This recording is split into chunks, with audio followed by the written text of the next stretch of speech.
Aaron. Yeah. Why didn't you say it the first time I said Aaron? Because it's pronounced Aaron. You done messed up, Aaron. Aaron is here, everyone. Welcome back for more SPTV, where every day is a great day not to be in a cult, and every day is not a great day for Grant Cardone, the internet's most famous cult recruiter, most famous financier of the international human trafficking cult known as Scientology, the internet's most famous con man, fraudster, grifter, OT8 level Scientologist, Grant Cardone. Wow, that is quite an introduction. That is exactly how everybody should introduce Grant Cardone. Tonight, we're going to have a chat with a gentleman named Ben John. I was introduced to Ben through the channel Cults to Consciousness. So let me give a shout out to Shalise Ansola, Cults to Consciousness. She did an interview with Ben earlier this week. I was inundated with messages and emails about this interview. And Shalise, Shalise sent me a message as well, being like, you got to interview Ben. I apologize for not responding to your text message, Shalise, but I'm getting really bad at that these days. So let's see what Mr. Ben John has to say about Grant Cardone. Welcome to the show, Ben. What is going on, Aaron? Oh my God. I got to tell you, I've never seen your podcast yet. I'll be on. Well, I've seen a couple of videos, but never the intro. So you really I was holding back some laughs there, man. That was hilarious. Yes. Really lean into the whole AA run thing. Yeah, man. Well, you don't hold back and you're a lot like me. So I can definitely tell we can connect on that level. Absolutely. So let me show everyone your YouTube channel where people can find you. Ben John, the handle is at massive_impact_Ben.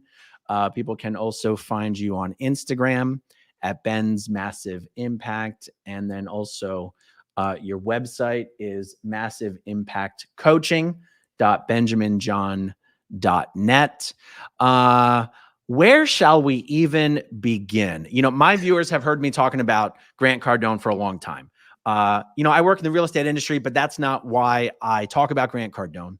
I talk about him because, like I said, he's one of the biggest recruiters and financiers of the human trafficking cult known as Scientology. And it's amazing how many people don't actually know that. I describe him as a fraudster, a con man, a grifter. I also enjoy a certain level of protection where Grant Cardone's not allowed to say my name because I am a former Scientologist, a big, bad, suppressive person. He's not allowed to come after me because it would raise my profile. He's not even allowed to sue me. He's not even allowed to sue me because it would give me a never-ending supply of content and free press. So a lot of people out there are afraid of criticizing Grant Cardone. You are not one of those people. Why don't you tell us, how did you get introduced to Grant? Why are you now publicly exposing his grift?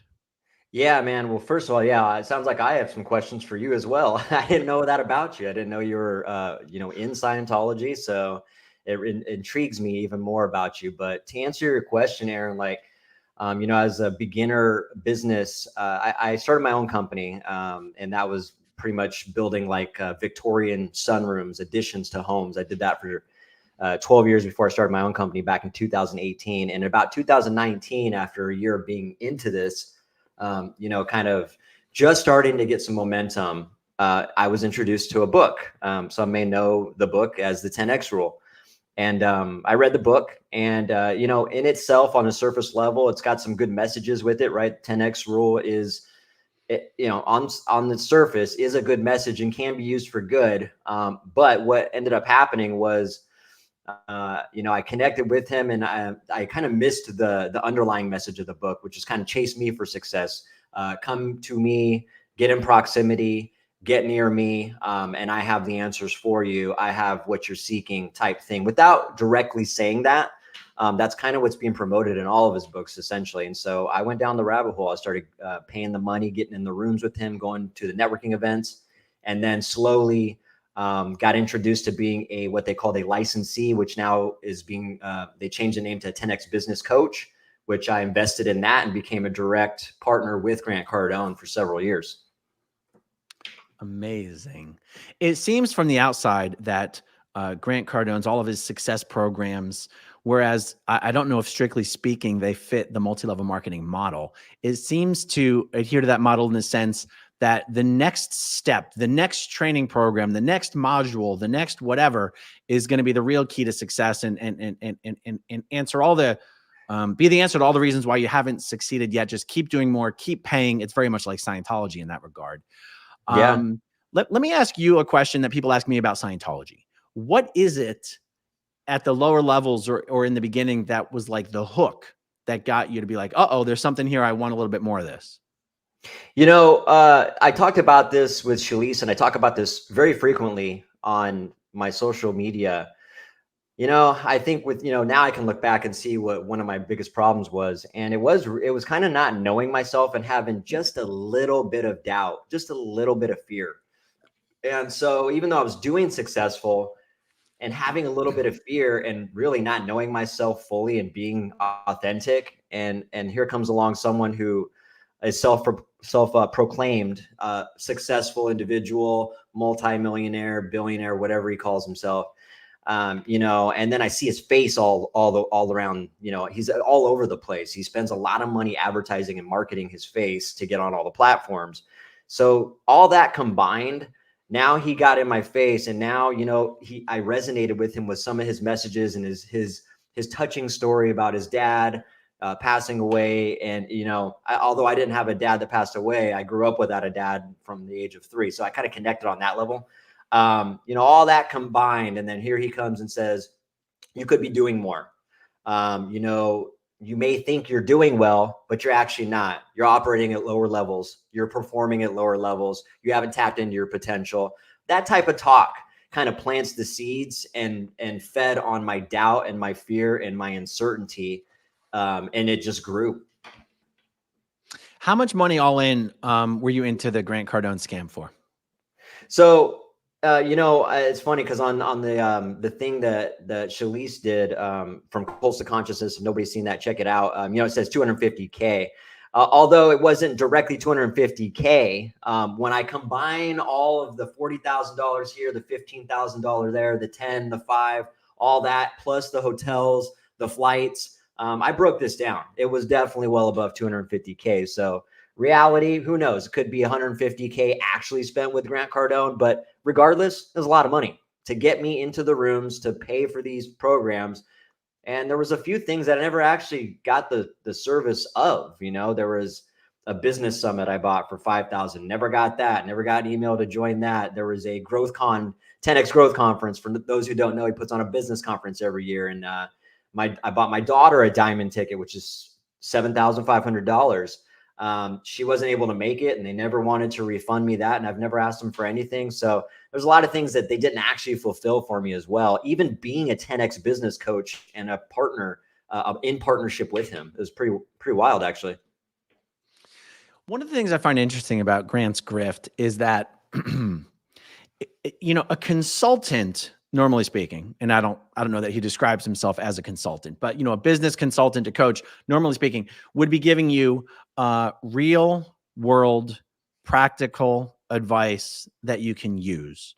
And it seems to me that Grant's advice tends to not be, here's things you can do. It tends to be, if you would just be more like me, if you just become someone who's more like me, you will succeed. Like telling someone to hustle and work harder and think bigger is helpful to the degree that it might be motivational, but it's not real world practical advice. Like what did you actually feel like you were able to get out of any of the seminars or courses or coachings you ever did with him? The best thing that I got out of that entire experience was the actual meaningful relationships that I was able to keep and actually, connect with people. There are a ton of people there that are lost and in the Kool-Aid and, just following a lost leader, following a misguided mentor. But there's a lot of people in there that, you got one of two kinds of people. Ones that are just fully engrossed in Grant, idolizing him like a god, trying to get in proximity with him, spending thousands just to get a picture with him, and really just in it. They're in it, right? And then there's some people there that are lost, and they got good hearts. They just don't know. They're at the early stages. They're like, they're seeing some red flags. They're not quite sure if this is for them. I managed to pull some really good, meaningful connections with some people that I've stayed in connection with throughout the years. And even when I left, that was also one of the things that kept me in there too, is like, gosh, I'm going to, leave some of these friends I've established relationships with for years. And I still have talked. You can imagine when I left, there was a lot of questions and a lot of intrigue with that. A lot of people are like, wow, I got to know what happened. Give me the scoop. Like, what happened? And, come to find out, most of the 10X business coaches that I know personally and that still work in partnership with Grant Cardone, they've seen a lot of the same red flags.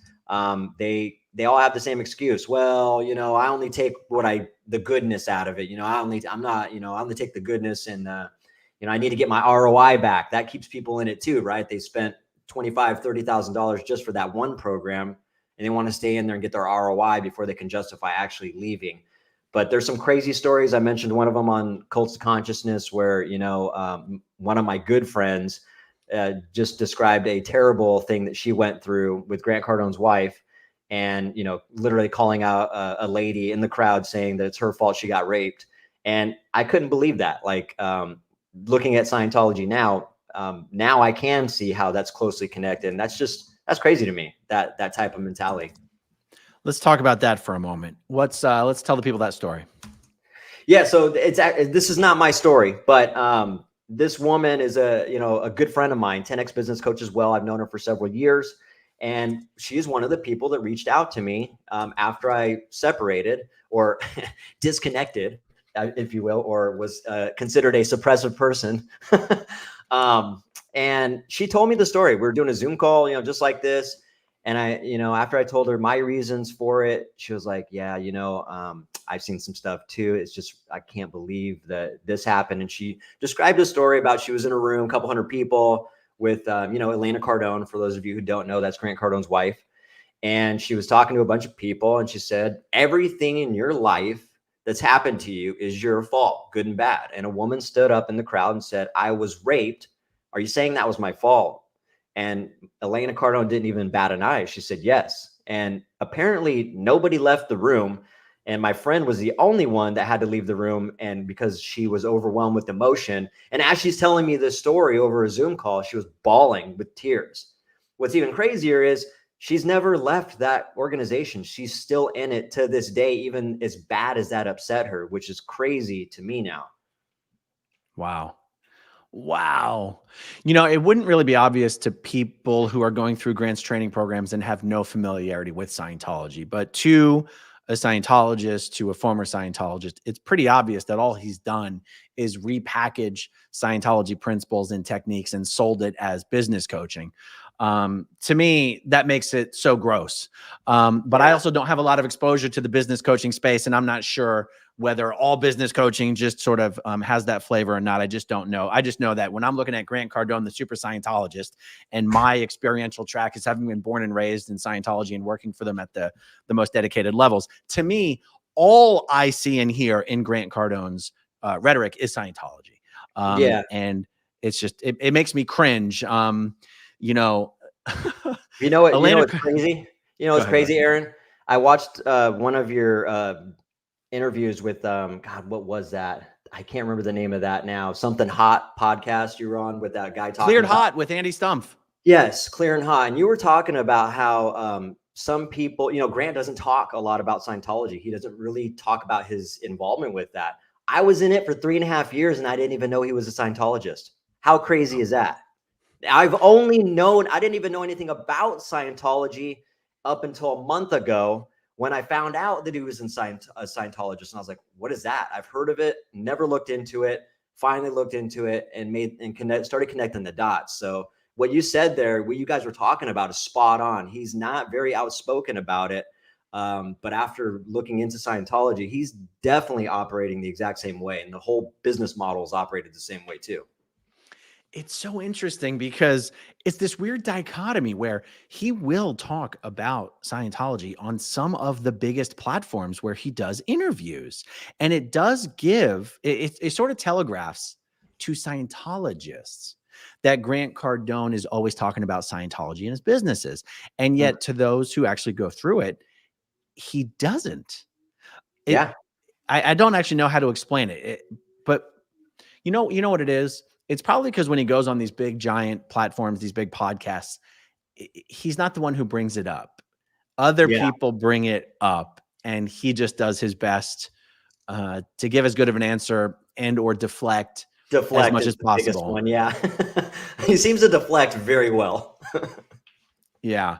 Okay. So I was going to ask you, how much of Scientology is woven into the training, but you almost wouldn't even know because you wouldn't have recognized it as such.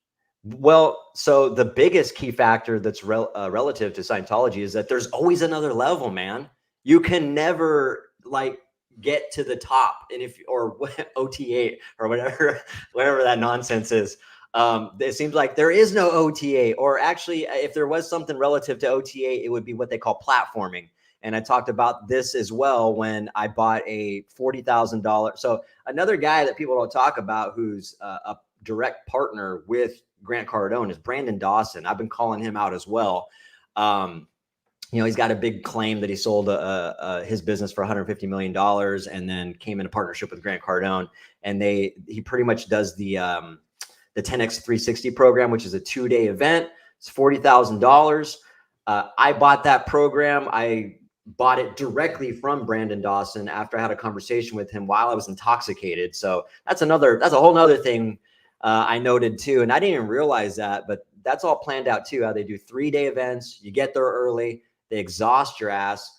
And next thing you know, they give you free alcohol. And you're just not prepared for all these sharks. They grind you. You'll literally get hit up with someone trying to sell you something, and you'll go another 5 or 10 minutes. And then here comes another person. They're just hitting you left and right trying to sell stuff. But the 40K package, I went and did that 2-day event. And that there's a whole nother backstory of that too. But the whole point of this story is that there was an upsell in that for 400K, where they call it platforming your business. Who knows what that means? They take your business to the heavens, I guess. I don't know. But you pay 400K, and I've probably seen about 10 people take that offer in that room. Scientology is cheaper than this nonsense. Right? Wow. Okay, so do you recall, what are you supposed to get for 400K? It's just, so they describe your business as hitting breakpoints, right? And again, true, but you're hitting all these breakpoints, and you don't know the tools to get past that first breakpoint. And they just describe, they try to paint you a picture of where you're at. You're going to hit this breakpoint, and if you don't have the tools when you get to this breakpoint, you're going to get bumped back to this breakpoint.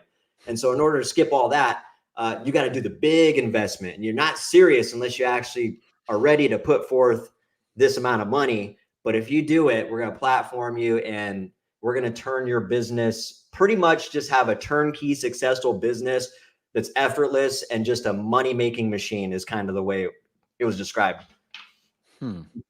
So I've heard Grant talk about in his interviews how he's got 11 different, privately held companies. Which one of his companies were you paying all this money to?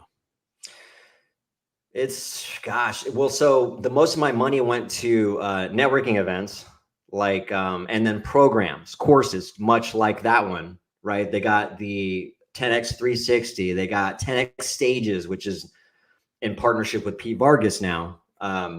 And so I did that twice. I mentioned Business Summit. There's been so many damn courses, 10X Business Boot Camp, which as a business coach, I ended up doing one of those for him in Philadelphia for just a handful of other businesses. But yeah, there's just so many courses and networking events that I primarily did it for. And so that's the majority of where all my money went, was to programs and getting in the room. Cause that is talked about so much, is get in the room, get in proximity is the saying. You're the average of the 5 people you surround yourself with, all these sayings that make you feel like you're not shit unless you get into these rooms next to Grant. And in order to get into the rooms, you've got to pay for the access. Exactly. So you mentioned in your interview with Shalice that, at one point you had like his face on a wrap on your car. Was this part of the 10X Business Coach franchise program thing? So it wasn't his face, it was his brand. It was 10X, Grant Cardone licensee, but it was all over the place. I must have had like 6 different spots, big old 10X. That was something I did myself. I think I was the only one who's done that to my knowledge. So I was probably, in my opinion, one of the more committed ones. I wasn't successful. The specific program to be a 10X business coach was 25,000. And then it's $1,000 annually after that.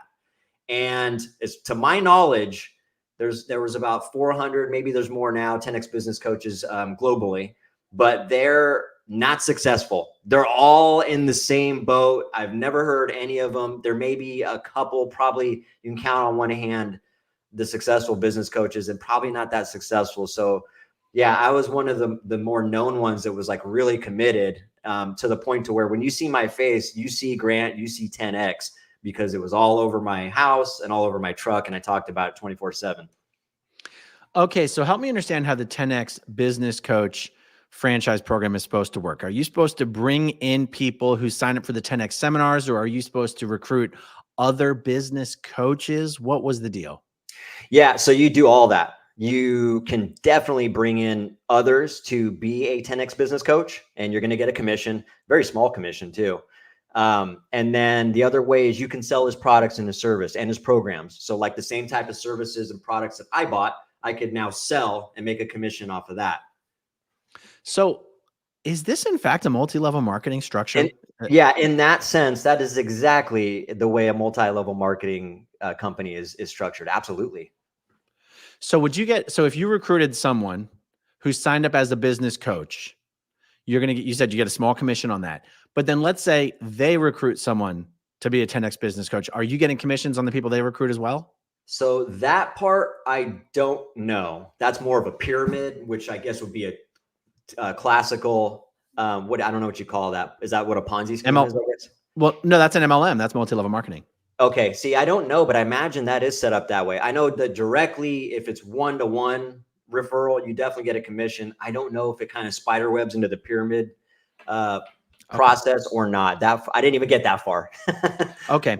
So, Cardone, he's everywhere on the internet. He's probably one of the most marketed people on the internet. And I imagine once you get into a sales funnel, you've got the Cardone Ventures and the Cardone whatever. I don't know. I'm sure it's one call center for all of his companies. I don't know. I don't know exactly but you'd think it probably is. And they're all selling these programs and these courses and these upsells and everything. I guess what I'm having trouble understanding is, so you're paying $25,000 for what? The privilege of selling his programs? Like what are you actually buying for that $25,000? Yeah. So you get lifetime access to Cardone University, which is basically an online training platform and a system that I also paid for. I paid for that for my construction company, so that I could train myself and anybody else who was a sales rep for me or worked for me in any capacity. So I was trying to get their mindset on the 10X mindset, Grant Cardone's mindset, right? And so you get access to that, so you can be completely brainwashed at 24/7 anytime you want. And then you can get set up to sell stuff. So there's that. And then everything, this is kind of one of the things I look forward to as someone who was idolizing Grant as well. Going to the actual 10X headquarters twice a year for masterminds, just to pretty much hear the same stuff every time. That I actually looked forward to, but that costs money. You had to travel and all that good stuff, but that's essentially what you get. You get the 24/7 lifetime access to the Cardone University. You get to sell and get a percentage, and then you get to regularly come to 10X headquarters and train, which when you go train, you get upsold also. It doesn't matter if you're a 10X business coach or we got treated the same way as someone he didn't know. You are getting upsold hard. Wow. As a 10X business coach, how are you supposed to reach and sell and close more people than they're already reaching through all their online marketing? Is this part of the tool? Like, how is that supposed to work? Yeah, it doesn't work. The only way in my mind that works is if someone is already successful at, like there are some people who have like successful businesses. And so I think what they're hoping is that they're going to inject grants training into what their already existing successful business. And now it's just like kind of a rollover where they get a bunch of business at once. But yeah, no, I don't think, again, to all the business coaches that I've spoke with, they're not successful. They're not, and no one will admit this. No one will admit it. There's so many reasons why they're embarrassed. That's probably the main one. You know, they want to fit in. A lot of people, you know, that community of fitting in with people that are on that same brainwash frequency. There's so many reasons why, you know, the ROI aspect. So no, I don't think a person, generally speaking, I think it's a very rare thing that someone actually is successful with implementing what he's trying to teach. And I think the way that's happening is they're inserting it into their already successful business. If I was to guess. Yeah. You know, that's how it's impossible for people to be honest about the results that they're getting, when at the end of the day, what they're trying to sell is success. They're trying to sell the idea of success. This is why multi-level marketing companies are so dangerous. Like, because someone might go, hey, why don't you bring someone on who actually has been successful in these training programs and interview them? And I'll tell you, one of the reasons I wouldn't really want to is you can't trust what they're saying, because what they're trying to do is sell the illusion of success, sell success itself. Yeah. And you know, people that sign up with MLM companies is part of the training programs that they go through is you got to work on your story. You got to perfect your story. Everyone's got to have like a rags to riches story and how this product and this business program made you succeed. And your story is what you use to recruit other people, because what you're selling is success. So you can't trust anyone. Everyone's pretending to be so much more successful than they are, when the reality is most people are losing a lot of money. Yeah, 100%. I absolutely see that all the time. You know, I'm very outspoken about, you know, I've only made in the 3.5 years and all that money I invested. And let's just take that all aside. Just the investment in the 10X business coach being $25K initially just to be that. And then, you know, the money that it cost annually for the few years. So another few $1,000s. Now we're at 28K. And then the money I spent to travel there, it's well into 35K, maybe more, 40K just for that experience alone. But, yeah, it was not successful is what I can tell you. And I'm not afraid to admit that I probably made $2,000 in that entire experience. I've always wondered how many, whether people who are, you know, wrapped up into the sales funnels of all of Cardone's other businesses are sold or upsold to try to get them to invest into Cardone Capital, you know, the real estate syndicate program. How did Cardone Capital factor into all these sales programs and training modules and seminars and things like that? Oh my God, this has not been talked about. I'm so glad you brought that up. There's so much to talk about with this, and especially that I've been in it. It's just, you're bringing back memories, man. So they talk about it quite a bit because they're trying to that's one of the things they're trying to upsell you on, even if you're not there for real estate at all, because you don't even have to be in real estate to invest, right? You just throw them some money and be like, hey, you do the work and give me some money back. I'll give you, I don't even know what the thing is, but I'll give you $250,000 and you give me $200 every month for the next 20 years or whatever, something stupid like that, I imagine. How does that make sense? But how it's being presented is they'll use their own employees. I'm so glad you brought that up, because some of his top employees will talk about this. They'll be like, you know, I'm a millionaire now. It's because I took my hard-earned money and I invested it in Cardone Capital. And it's very clear to me now that that was one of their agendas. They're trying to get people that are not even interested in real estate and investing to see someone who's saying that someone who appears to be good at sales and teaching them sales strategies. Now they're saying they invested in Cardone Capital and they're making money on a side hustle in real estate. And now they're starting to do it. And again, I know a personal 10X business coach who got hustled on that too. Where he invested in Cardone Capital and he just got treated like dog shit. And not only that, did not make what they said that they were promising him he'd make. That is fascinating.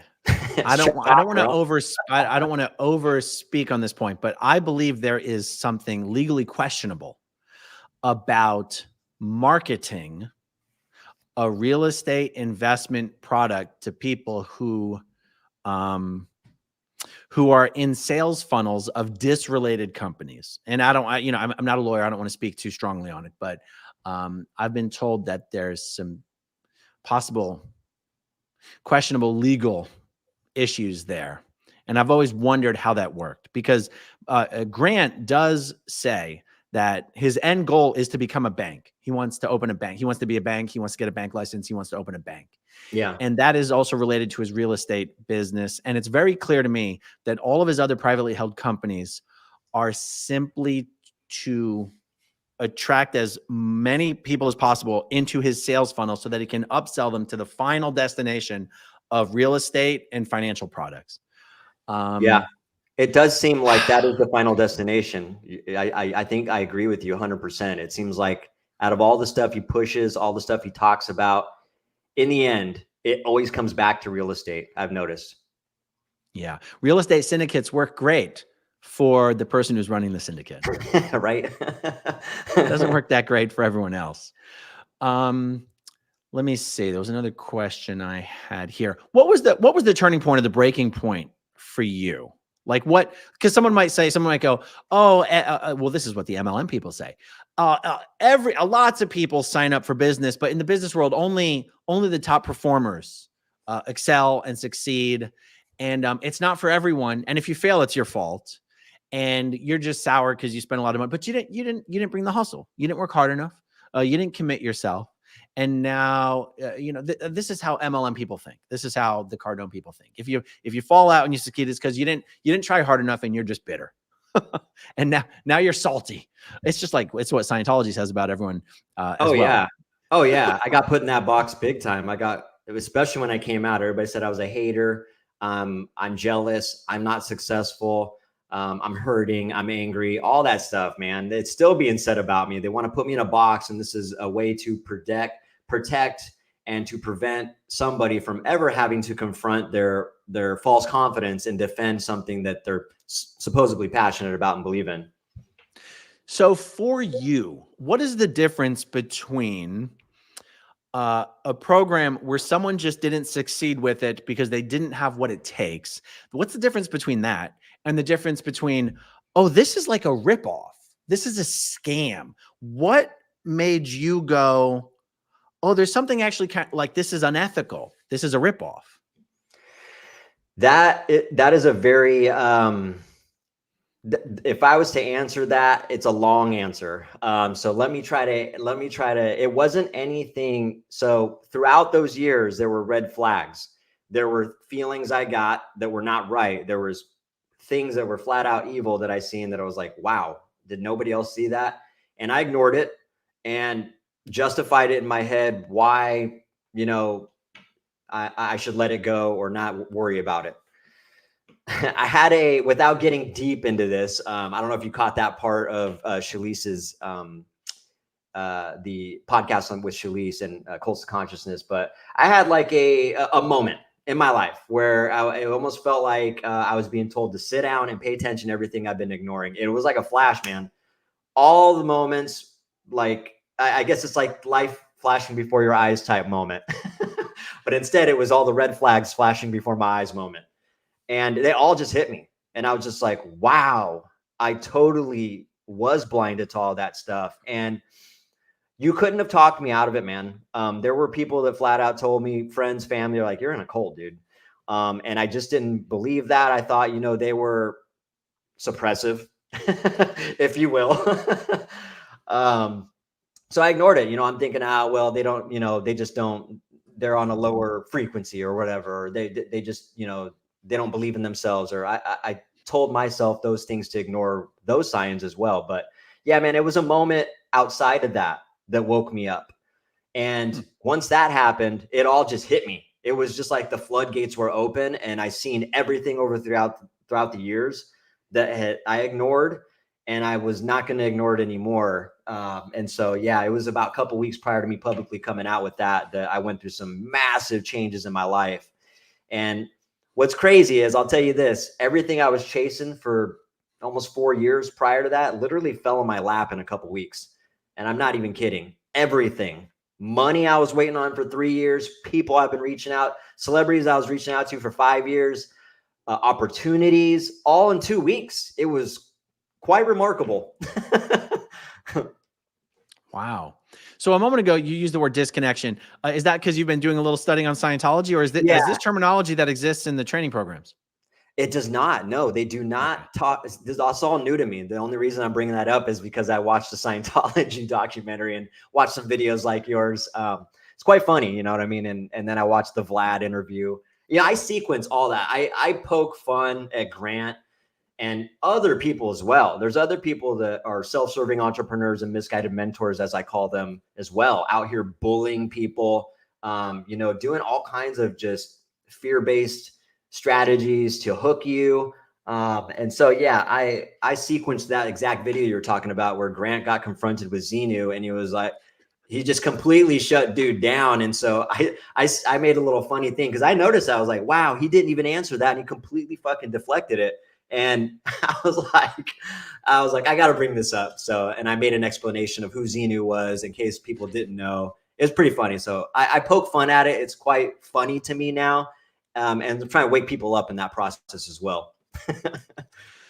So in a lot of the videos that Grant does, and I've always wondered how much of the content in his videos is reflected in his actual training programs, or his courses and whatnot. But he does talk in his videos about, you got to get rid of the haters and the negativity in your life. You got to get rid of them. And, when I hear him talk like that, I know he's talking about his own version of Scientology disconnection. Yeah. And I've always wondered whether there were certain training components or these coaching, conferences and whatnot, where you are asked to sit down and identify people who are sources of negativity in your life and encouraged to disconnect from them, whether they call it disconnection or not. Is there an aspect of this in the training programs? So they don't talk about it. No, but I just did a podcast yesterday with one of my good friends who was signed up as a 10X business coach for a few months. And then she got hit with the annual fee. She didn't know that was there. And she was like, hey, I don't think this is cool. You guys didn't tell me about that. And on top of that, I think you guys are just terrible at communicating in the service. I want a refund. And she was also on the Facebook chat saying, hey, I think this could be better. You guys, I could help you guys make this better with this. And they pretty much blocked her and started saying she was being negative. And then the other aspect, even though they don't talk about it, I know they operate with the disconnection approach. One of the fellow 10X business coaches that I know in a different country, I talked to, and she was telling me, she's like, because she's still liking my content and following me and all that stuff. And she said, it's funny. And she's not totally all in on Grant. She's like, she does not agree with Grant. She doesn't like his raw sales tactics and all that. And she makes fun of him quite a bit. But she was telling me that they reached out to her. One of the managers of the 10X business coach program reached out to her. I think it was a couple of people actually reached out to her and said, hey, we noticed that you're following Ben still and you're liking some of his content. What's going on with that? Like, are you in alignment with what he's saying and all that stuff? And they're pretty much suggesting that she needed to disconnect with me. Thank God she's got a backbone and a very outspoken person, and she's very successful. She runs like 10 of her own businesses. And she flat out told him, like, dude, I can like and befriend whoever I want. Doesn't mean, I don't have to fully agree with him, just because he has this relationship with you guys. That doesn't mean anything. That has nothing to do with me. So I'm not going to disconnect with anybody. But they were definitely suggesting that. Yes. Interesting. You did mention something about, it seemed like there was a particular point where you very specifically went public or became public with your criticisms of Grant.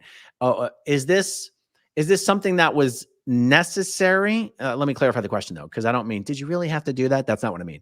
I mean, like, do you have to? It just seems to me to be so Scientologically similar, where you're either in the group or you're out of the group. Like,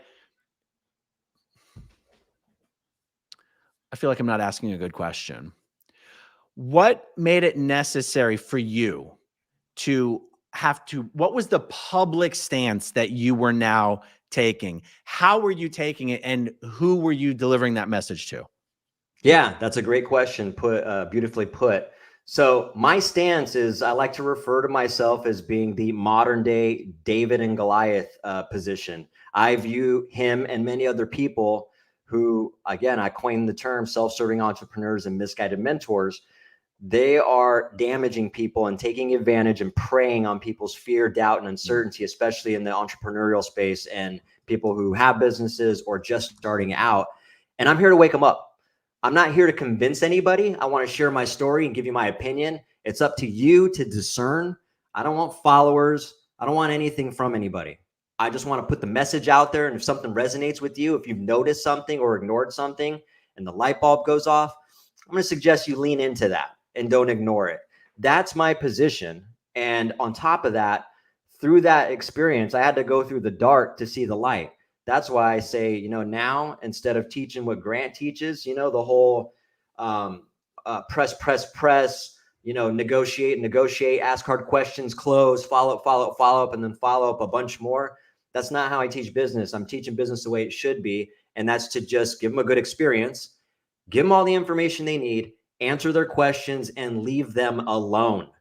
That's pretty much it. You've done your job as a sales rep. If they ever become interested in what you have or feel like you could add value to their business or their life, they know where to find you. You don't need to chase and press. Interesting.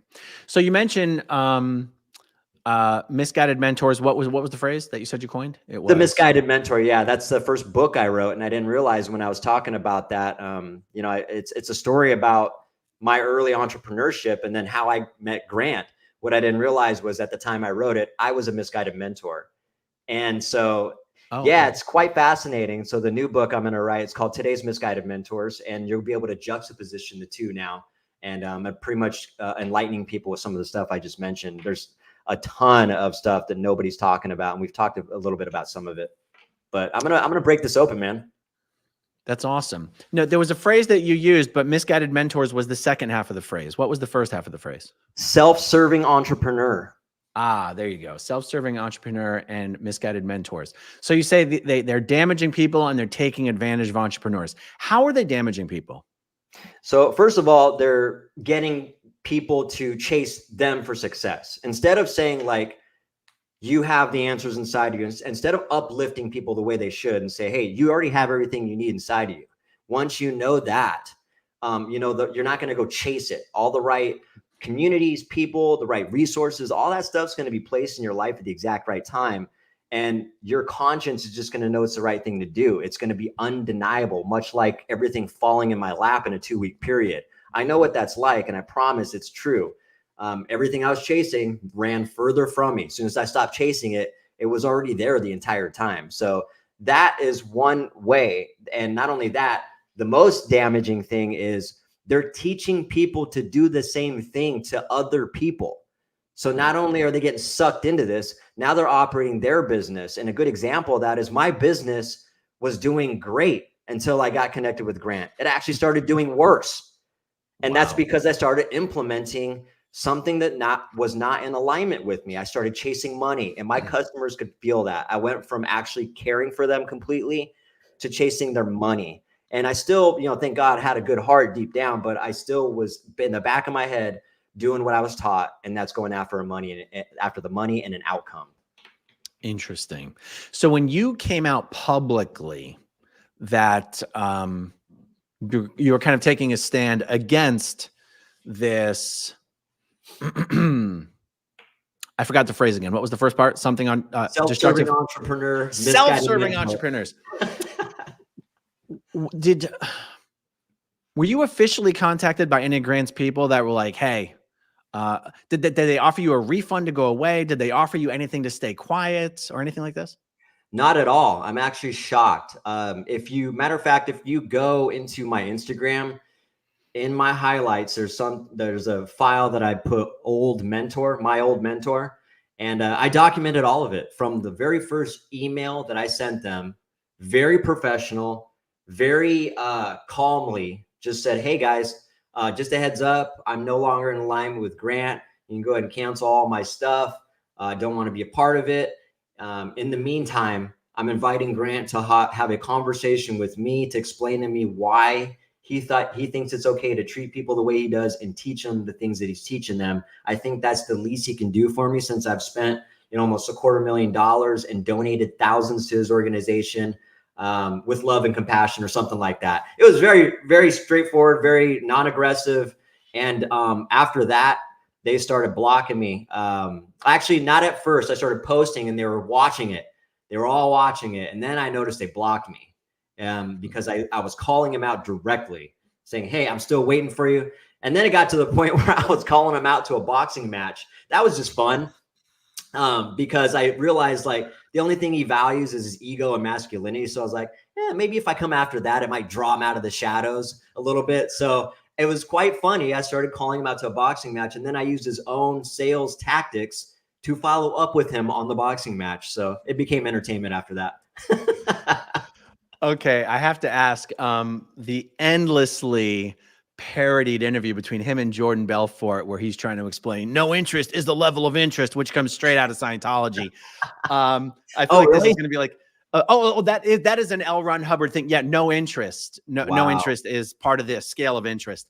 And he was just doing a horrible job explaining what really is a Scientology concept and expecting a non-Scientologist to be like, oh yeah, that makes sense. This is going to be like a multifaceted question here.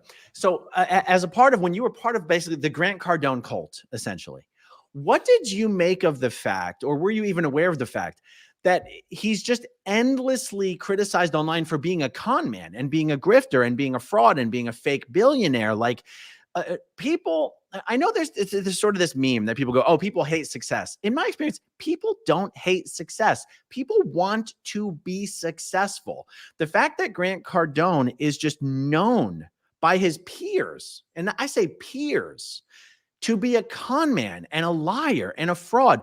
Were you even aware of this, or what did you make of it if you were aware of it? Yeah, man. Again, those were red flags that did come up for me, and I was just so blinded. That's the best term I can come up with. Is I heard that, but I also just thought they were haters. I thought that they were. There's a way that he kind of gets in your head.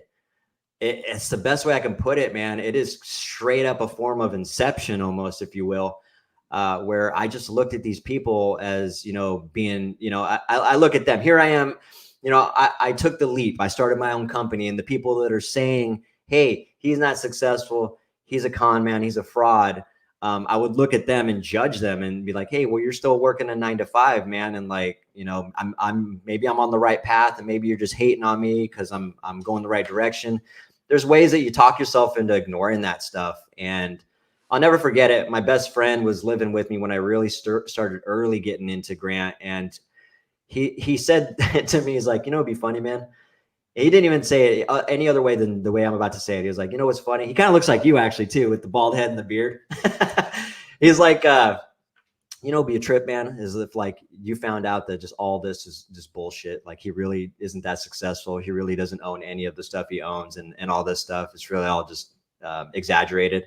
And I was like, come on, man, you can't fake that stuff, dude. And that was my response to that. Well, come to find out, I'm thinking he fakes a lot of that stuff. I found out, I don't know if this is true or not, but there is a suggestion that he doesn't even own the 2 planes and 2 helicopters that he claims he does. I think the Church of Scientology owns that stuff, to be honest. Well, I would be pretty shocked if Scientology actually owns those things. But I would also be shocked. But I would also be shocked if Grant Cardone owns those things. Right? I'd be more shocked with that. Yes.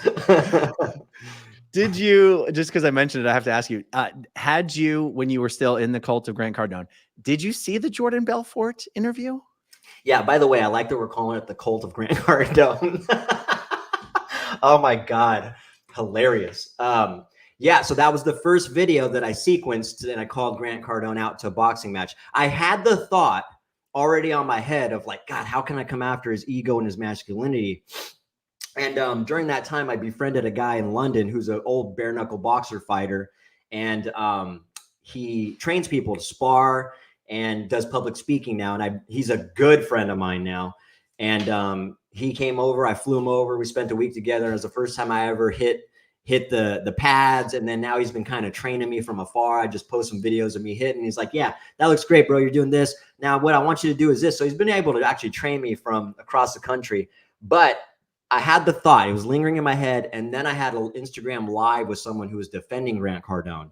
And it turned out to be a productive conversation, actually, you know, because I told him, I was like, hey, I'm not hopping on an Instagram live to have you troll me and be hateful and aggressive. I'll have a productive conversation, but we're not going to, that's not what this is, man. And thankfully he took me up on it and he was defending Grant Cardone. But I told him, I was like, what if I called him out to a boxing match? And he kind of encouraged it. He's like, dude, I would love to see that. So immediately after the Instagram live, I found that Jordan Belfort clip and I sequenced it and I called him out because I could see when he was calling Jordan Belfort out, he didn't want to box. That dude has so much. Another term I call these guys is they're lost leaders with false confidence. I can see the lack of confidence in these guys. And Grant Cardone, I spent enough time in proximity with him. I sat front row every time I went to the 10X headquarters, like, you know, 5 feet from him. I could look him in the eyes and I could tell he's hurting, he's lost, and he is not confident. I promise you. Yeah. You know, it's funny because he did call Jordan Belfort out to a cage match, which was just the most ridiculous thing. And he's always leaning back in his interviews and flexing his muscles in like the most, which is like the most insecure, like sort of alpha telegraphing type of weirdness. And you're like, I love the fact, I'm going to be really petty here. I love the fact that Grant's always wearing like 17 bracelets. And I'm like, at what point does a grown ass man wake up in the morning and go, oh, 3's just not enough. Like load me up. I need more bracelets. And anyway, well, thank God I only have one on then, or you'd be coming after me too. You know, Grant has an identical twin brother, Gary, right? Yeah. I did see that. Yeah. And, you know, because of all the steroids that Grant takes, they no longer look that much alike or sound that much alike. But, you know, you can tell from the anyway, whatever. I get really, it's easy for me to get very, very petty when I start talking about Grant. But let me ask you this, because no matter what you think about Grant, Jordan Belfort said, look, you are one of the world's best marketers. And for some reason, that's not good enough for Grant. Grant wants you to think he's one of the world's best salesmen. And yet when Jordan Belfort tried to get Grant to give him any examples of sales techniques, he couldn't do it. He's like, hey, I got some fish. You want some fish? I got fish. You want fish? And here's where it's so ironic. Grant is actually known for being an incredible salesman in the car sales industry. That's where he got famous. If you're a car salesman in the United States, you've watched Grant Cardone's sales videos. So the fact that he's doing an interview, he's doing a podcast with one of the world's most famous salespeople, Jordan Belfort, the Wolf of Wall Street, and he couldn't give him one good example of salesmanship. I don't know. What did you think when you were watching this thing? Again, it just screams lack of confidence to me. Matter of fact, I've never heard him really, you know, his bread and butter is hard questions. That's one of the biggest things that I adopted and that most people adopt. And that's the biggest thing that's pushed in his sales training, is that you need to learn how to ask hard questions. When they say this, you say this. And they have a template for all that stuff. I was so caught up in that. I always had a list of 25 hard questions to ask on my computer, on my phone, printed out next to me. And to be honest, that was a lot of, I did make some sales doing that. But when I think about it now, the only reason I was able to make those sales with hard questions like that is because it only works on people who are doubtful and have a little uncertainty in them and really don't know themselves as well. So again, this stuff, they get sucked in because they don't know themselves, and then they teach people to sell this way. And the only way that actually works is when they're talking to somebody that doesn't know themselves as well, or doesn't have a backbone to say no. And unfortunately, there's a lot of people in this world that are in that position, man. They really don't know themselves and they can't say no. And that's why that's pretty effective, unfortunately. What would be some examples of hard questions? Have you heard enough to make a decision?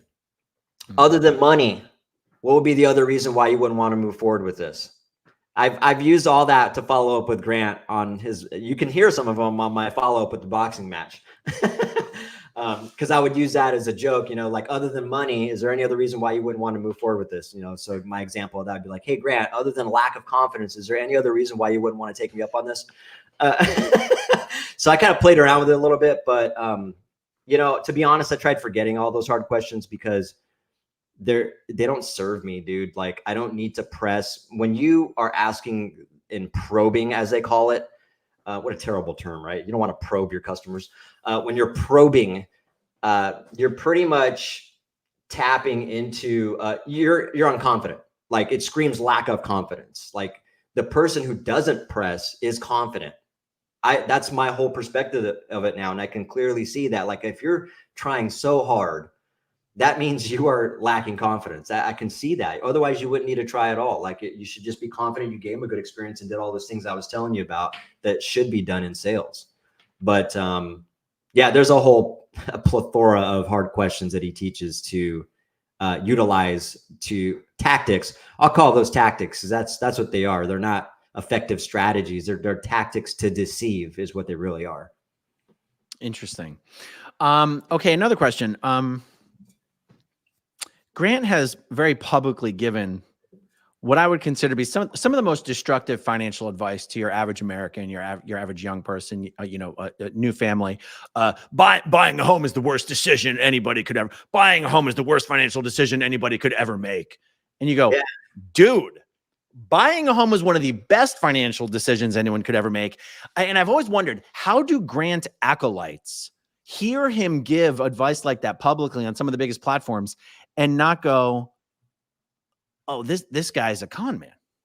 Right. I don't know. I honestly don't know. Unfortunately, I bought into that nonsense too. Otherwise, I'd own a home by now. I don't even own a home. I'm still renting. And I think I was on the verge of buying a house actually a few years ago, about a year into it, just ignoring what he was saying about that. Cause I was like, man, I don't care what you say. And I think there are a mixed bag of people in that organization, right? There's some people that they already own their home and they're most certainly not going to sell it because that's what he said. Plus they've invested money in it and they're pretty committed to their home and they see the value of it, you know, and they got equity. And so there's a lot of reasons why they're not going to change their mind. But there are people like me who I did buy into that logic. And I was like, wow, looking back at that now, that is definitely some of the worst advice you could be giving somebody. That only serves as agenda. And I think we both know that now. You know, don't invest in a home. Instead, give me your money. I'll invest for you. Trust me, you'll just get money in perpetuity. That's terrible. It just serves him. Yeah, it really does. You know, and any other people that you know or encounter or come into contact with who feel they've been ripped off or conned by this scam, please let them know. I'm happy to talk to them if they want to come on and do a live chat with me. I definitely want to highlight the fact that Grant, it's not just a matter of he's successful and people hate success. People love success. People in the United States worship success. This idea, oh, if you hate me, if you criticize me, you're a hater, is like the cheapest level of criticism. But that's because all Grant is selling is the idea of success. That's why he's a fake billionaire. It's why he pretends to be a billionaire, because his whole scheme is be like me. Be like me. I'm rags to riches. It's like, no, you're not. You were not. Anyway. Yeah. Well, I could go on and on. Yeah, I know. I could tell. And I could go on and on with you too. But I can tell you, man, it's quite a remarkable thing to look back now and just remember these rooms I was in with thousands of people, all of them literally idolizing him like a god. I'm not kidding, man. I myself would pay thousands just in hopes of getting a picture with the man. That's crazy. And, you know, to think that that's how he's being looked at. And, you know, one of the things that validated that to me and how he's being idolized is when that individual who did an Instagram live with me that was defending him, I asked him a very important question. I said, you know, because he was defending him hard. And I said, you know, what's one or two things that you don't agree with Grant Cardone about? And he literally couldn't say anything. He couldn't think of anything. And for a good 10 minutes, or it was a long time. And we started getting into more conversations. And then finally he's like, oh, you know what? I just thought of something I don't agree with that Grant said. And that's what I'm saying. Like, it's unrealistic to think that you're 100% in alignment with any individual on this planet. Or it's also more unrealistic to think that you can't have a disagreement with somebody and still have a relationship, whether it's a friendship or a business relationship. It's just quite remarkable. But I noticed after asking him that question, that was the guy that was defending him, I was like, that's how wiped these guys are in the brain and completely obsessed with Grant, that they are, to the point to where he can do no wrong. Yeah, it's true. Guys, if you're watching live right now, do me a favor and hit that like button. You want to jump through some of these super chats real quick, and then we'll wrap this one up? Yeah, 100%. I didn't know you were streaming live. I love this. You didn't know we were live? No, I love this. We got almost 3,000 people watching, so surprise. Yeah, no, I love live. So that's the best way to do it. It's pure authenticity, and it's just pouring right through us, man. That's the way to roll. Oh my goodness. Okay, unknown person says, Grant Cardone is a great marketer. His advice is kind of generic, though. Look at Grant Cardone's interviews with Jordan Belfort. Yeah, okay. And it's true. You know, marketing is actually what he's good at. That's undeniable. I mean, he's one of the most recognizable people on the internet because of the marketing. But you can market anything. Yeah, you can do the best, and you can spend a ton of money to get your face all over all the platforms. That's what he's good at. But just to dovetail off of what he's saying as far as the advice being generic, he's 100% right. Even the $40,000 2-day event that I went to, where they're platforming businesses, the stuff I learned there for $40,000 in 2 days, I honestly could have learned myself from, someone in high school, or just looked it up on YouTube. I'm not even kidding. It's sad. It's really sad.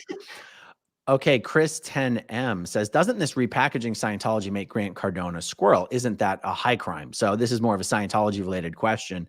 Chris, technically it does. It's just that Grant Cardone has donated over $30 million to Scientology.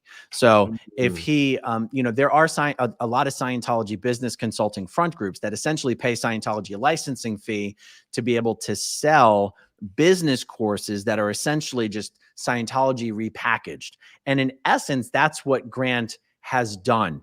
And like although I don't, business coach, yeah, that's right. And although I don't believe, meaning I don't have any specific knowledge that Grant's businesses pay Scientology a licensing fee, it's almost like he does it de facto by donating tens of millions of dollars to them. So, and he goes on platforms promoting Scientology. So yeah, in essence, when you're contributing that much, I think they're willing to sweep some stuff under the rug, probably. Exactly. Ken's channel, how appropriate. I need to go Cardone 8X to catch up. Yes.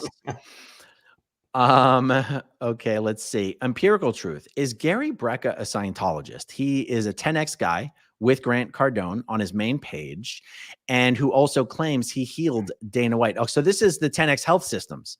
Gary is definitely suspicious. I personally don't know if Gary Brecka is a Scientologist. Did you have any exposure to Gary? I've met Gary about 3 times in person. I met Gary for the first time when he wasn't even a partner with Grant Cardone. He had his own business called Streamline.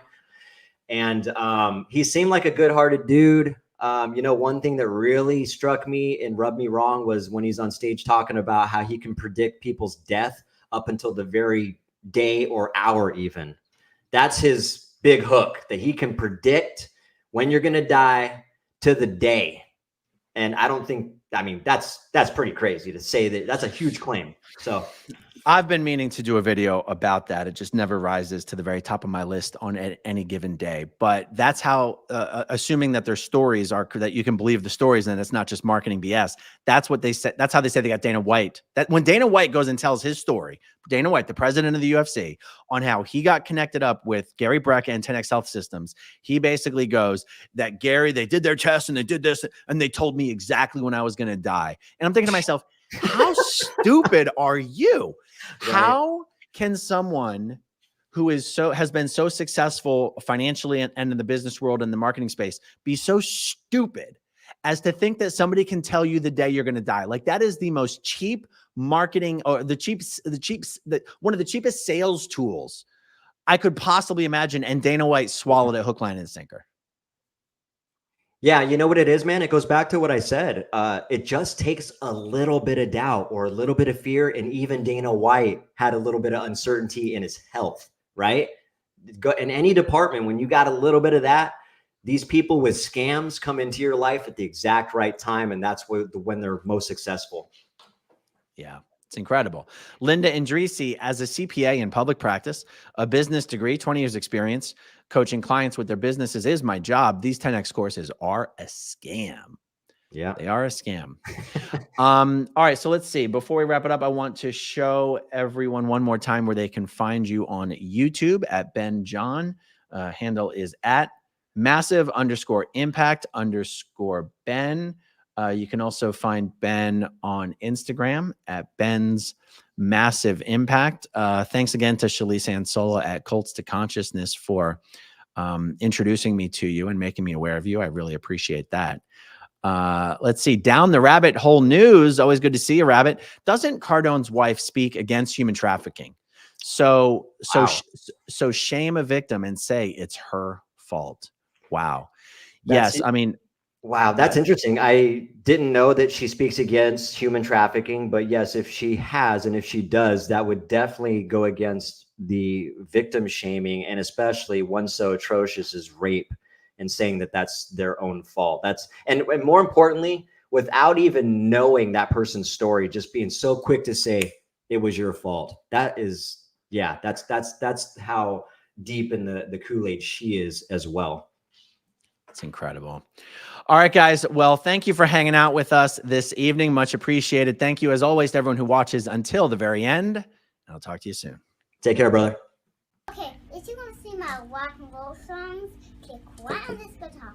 And if you want to see a different one of my videos,